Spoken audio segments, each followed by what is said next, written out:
does a personal operating system have to align with an organization's operating system?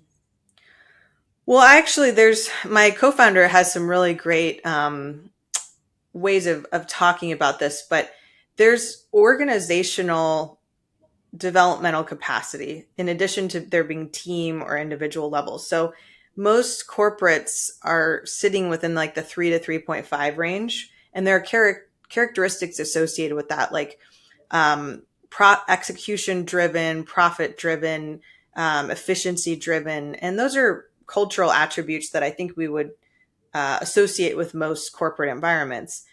Often, when people maybe have like a personal revelation or they start to get disgruntled with their corporate setting, it's because they're actually developing past their kind of immediate environment. And so they might not be aware of these factors in the way that we're talking about them, but there's something in them that's wanting to grow and maybe have a bigger impact. So I think the impact investing community is an attempt at thinking more broadly and widening the aperture about what investing means, for instance. So we're thinking more about the environment and about society and other impacts that besides just having a profit or returning capital.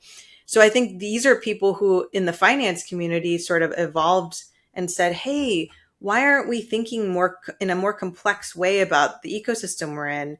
And why can't finance service some of these other outcomes? So that's like an example of things evolving at a bigger scale instead of just the individual or team. So therefore, the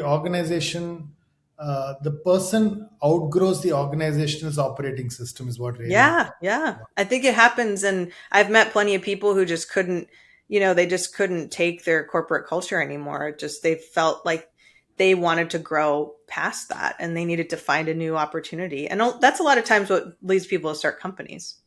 Yeah. uh, how open are organizations to take up a concept like this, because they are used to the traditional assessment methods, right? Because they are all standard cookie cutter kind of methods. How do I hire? There is a set of attributes. Then if I want to promote, I have a certain set of attributes. Okay, suddenly you're coming in and actually disrupting it, right, in a way. Do you see a certain set of organizations being open to this in their, I would say, maturity and growth, or do you see, established organizations not open, or new industry kind of organizations open? What are you seeing as the market reality? I don't think we have enough data on that yet. I mean, we can go through and use external markers to actually like pinpoint where a culture is. And we want to do some of that work. We haven't done it yet, but you can sort of evaluate a company culture in an aggregate way, like I was talking about before. So that's exciting, and I would like to do more of it. We haven't done that yet. What we've been reliant on is our team and our contacts, and typically, because most of us have, this isn't an ego response, but we've scored pretty high on the assessment.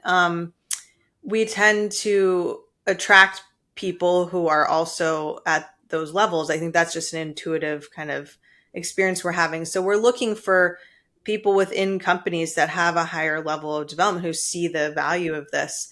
And yes, I've run into plenty of, like, in the venture capital community, there's been a lot of resistance towards these tools. And so I have seen resistance come up for various reasons, and ego can be a lot of it. Like, hey, I'm already good at this. I don't need any more information. We've got a good process. So I just try to move on respectfully when those things happen. So